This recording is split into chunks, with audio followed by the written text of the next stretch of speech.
Blinding lights, lost in your eyes, feeling the pressure.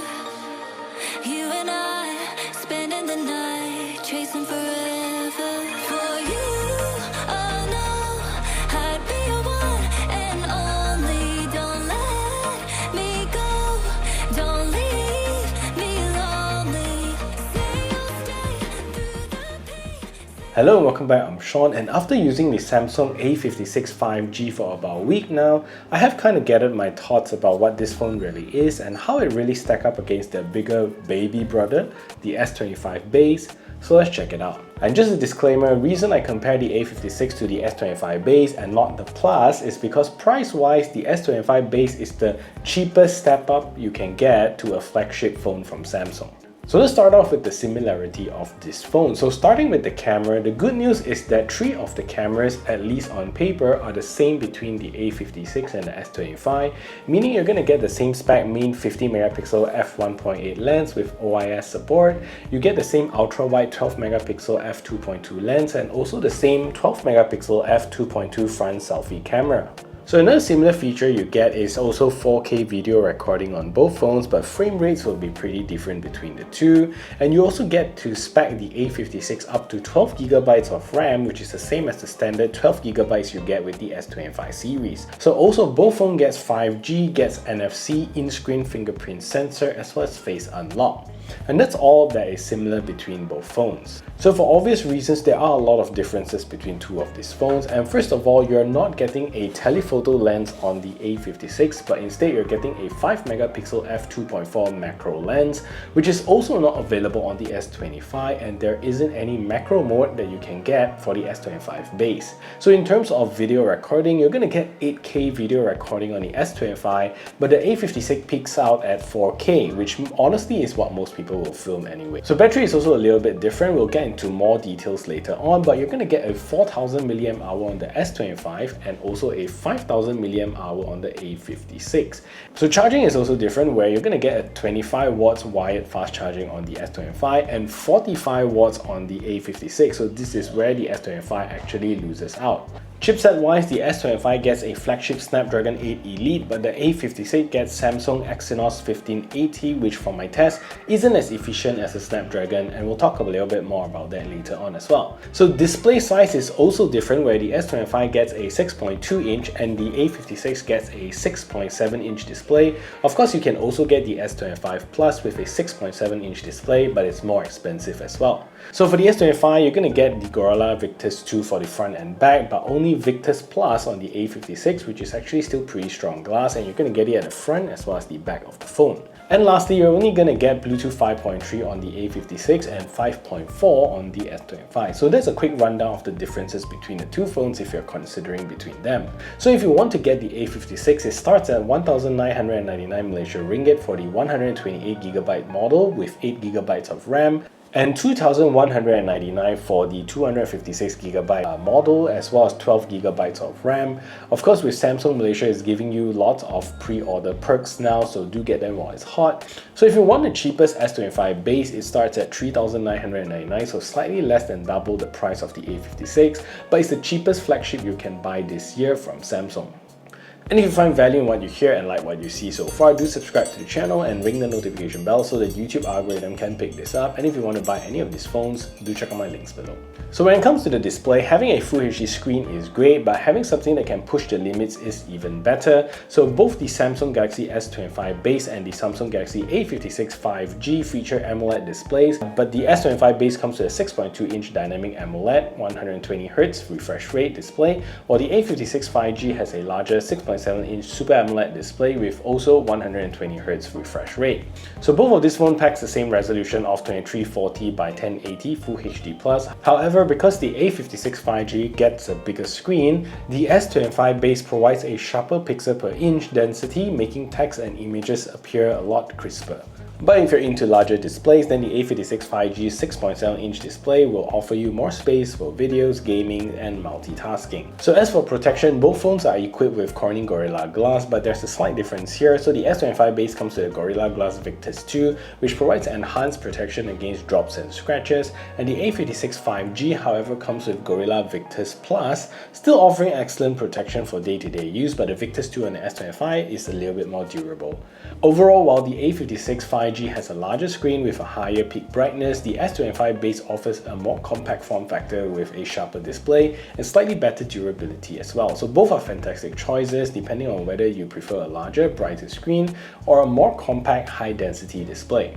Okay, so when it comes to the battery life, I'm really quite surprised to see how this bigger battery performs on paper, and the A56 wins with a 5000 mAh battery, but for my test, even the larger battery is no match with the efficiency of the Snapdragon 3nm chipset on the S25, making it overall a more efficient device even with a smaller 4000 mAh battery. So with my standard YouTube test running at high or maximum resolution with maximum brightness all the way, this is my result. So just to recap, the S25 lasted over 20 hours and 3 minutes before the battery died, which is very impressive. And as for the A56, the battery dropped to about 88% at the 2 hours mark, and reaching the 8.5 hours mark, it reached 56%, very apt for the phone's model. And when we get to the 12 hours mark, the S25 still has 40% battery left, where the A56 has 26% battery left. So the S25 hit the 5% battery mark at 19.5 hours, but the A56 hit the same 5% battery mark at only 15 hours and 30 minutes. And the A56 finally died at 16 hours and 59 minutes, which makes it a 17 hours phone versus the 20 hours performance on the S25. So it's pretty impressive considering that it's playing at max or high resolution and full brightness all the way. So both of these phones run high performance chipsets, but there are some key differences in terms of optimization and processing power.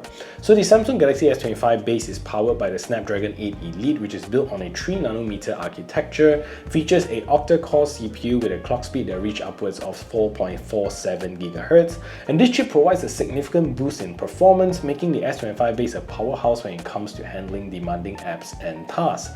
So on the other hand, the Samsung Galaxy A56 runs the Exynos 1580 chipset built on a 4nm architecture.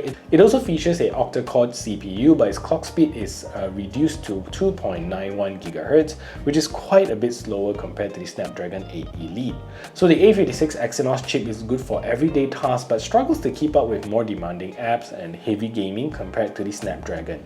So when it comes to RAM and storage, both phones are equipped with generous configurations. The S25 base comes with 12GB of LPDDR5X RAM, which is one of the fastest RAM architecture available, and paired with either 256 or 512GB of UFS 4 storage.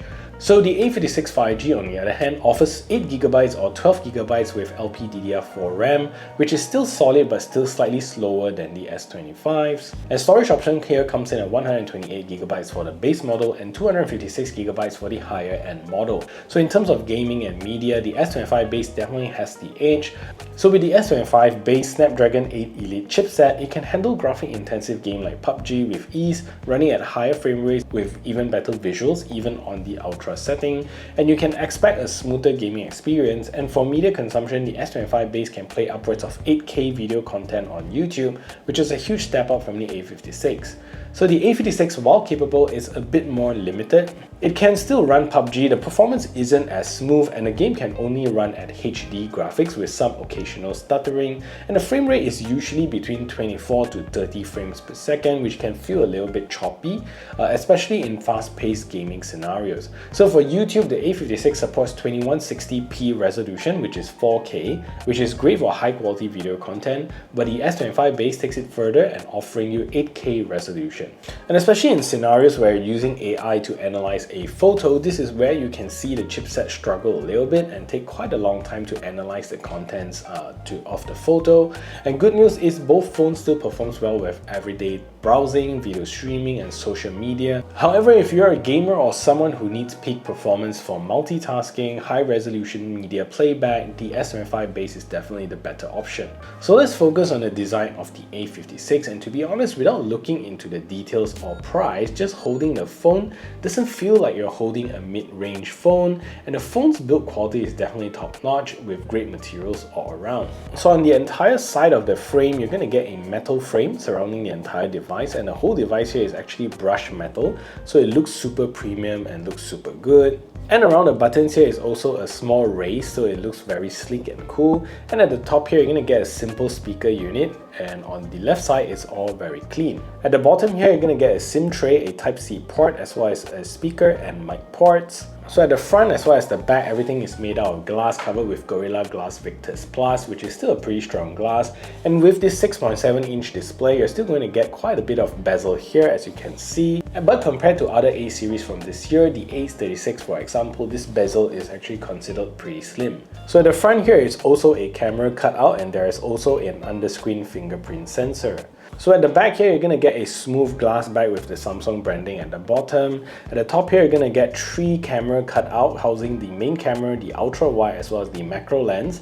And at the side here, you're also going to get a small LED flash. So the A56 is also heavier since it's bigger and have more glass and metal, coming in at 198 grams. So in a nutshell, I think the A56 camera is pretty good considering the price to performance ratio. I think you're getting something quite solid here. So let's check it out. So apart from the obvious lack of a telephoto lens, I think for most of the shots using the main camera of the phone, you're going to get pretty good shots most of the time. The 50 megapixel f1.8 lens, for the most part, if you put it next to the S25 without telling me which is which, I'm probably not going to be able to tell them apart. And in bright sunny situations, the camera performs well with plenty of details, and even in complex scenes and details like blades of palm leaves can be clearly distinguished, which is quite impressive. And one thing I note is that in high contrast situations, you do get a bit of chromatic aberration, and that is the purple-pink fringing in the high contrast scenes. But for most casual users, it's probably not something that bothers you. So even using the main camera in dark situations, like I have here a couple of shots here taken at church, even sitting really far away from the stage, I still get pretty good details of how the pictures turn out. This is where I pulled out the 50 megapixel mode and took a shot here, and you do notice a slight detail bump compared to the regular 12 megapixel shot, where I get more details on the face, which is much better. And mind you, this is actually quite far away. And speaking of being far away, no luck with digital zoom here, as this is mainly digital cropping into the photo. But one thing I do note here with the main camera lens is that you do need to have quite a steady hand, and if the lighting condition is less than ideal, you're probably going to end up having some shaky shots if you don't try to hold it steady. So when it comes to the ultra wide shot, the 12 megapixel f2.2 is pretty similar to the base S25, and again here you're not getting tremendous details when you're zooming in, and this is typical to most ultra wide shot with exception to the new S25 Ultra with the 50 megapixel ultra wide lens. So the benefit of the A56 is that it comes with a macro lens, and with that macro lens, although it's just 5 megapixels, still gives you the option to take really close-up shots. They're not the highest resolution, but it's still better than not having the options to take the shot when you need it. So as to the front 12 megapixel f2.2 selfie camera, I think this is pretty much the same as the S25. They both look great, especially in bright sunny situations, and I think it does capture quite a bit of detail, and even in dimly lit situations, they still look very usable. Where it starts to depart from the S25 is the video shooting capabilities, and the S25 lets you shoot upwards of 8K 30 frames per second, 4K at 60 frames per second, and the A56 only shoots up to UHD, which is 4K at 30 frames per second. And even if you go into pro video mode, you're losing out quite a few things from the S25, including the lack of cinematic frame rates such as 24 frames per second, ultra fast frame rates such as 4K 120 frames per second. You also don't get HDR video, no lock mode, no mic focus control, and no exposure monitoring. So there's quite a bit losing out in terms of video shooting. Then again, this phone is not aimed for pro users, but if you do find those features useful and you still use them a lot, then your next step up would be the S25 Base. And for me, 24 frames per second video HDR mode is very critical for my travel shots, so it's kind of something that I really need. So in terms of sound quality, the S25 Base slightly takes the edge over the A56 5G, and the audio on the S25 feels more dynamic and clear, with richer, warmer sound profile compared to the A56, which tends to sound a little bit more metallic. Both phones deliver good sound, but the S25 Base provides a more balanced and full-bodied audio experience. And volume-wise, both phones are equally loud with their stereo speaker setup. The S25 Base and the A56 both comes with Dolby Atmos support, ensuring that you get clearer sounds with less distortion, making them great for videos or listening to music at high volumes. So one key difference between these two phones is the Bluetooth chipset, and the S25 Base comes with a Bluetooth 5.4, which offers faster and more reliable connections compared to the A56 Bluetooth 5.3. Also, both of these phones, like modern phones, don't come with any 3.5mm auxiliary jack, which is kind of sad because that kind of deviates from the A series phone that Samsung has always provided. So all in all, I think it's really great that we still get an option to buy a cheaper mid-ranger, especially in a world where flagship phones are just getting more and more expensive. Yes, you do miss out some pro features as we've seen from the camera section, but you also get a less powerful and efficient chipset, but on a device that costs almost less than half and looks absolutely gorgeous and also pretty flagship looking. I think the A56 has a really solid proposition, and honestly, let's be real, not everybody wants to spend flagship money on a phone, and not everybody uses all the features on a flagship, and having the A56 really does close the gap. So if you want to check out the detailed review of the S25 Base, then you need to check out this video right over here. Or if you want to also see Poco's latest budget smartphone that also packs a punch, then you need to check out this video right over here, and I'll see you over at those videos.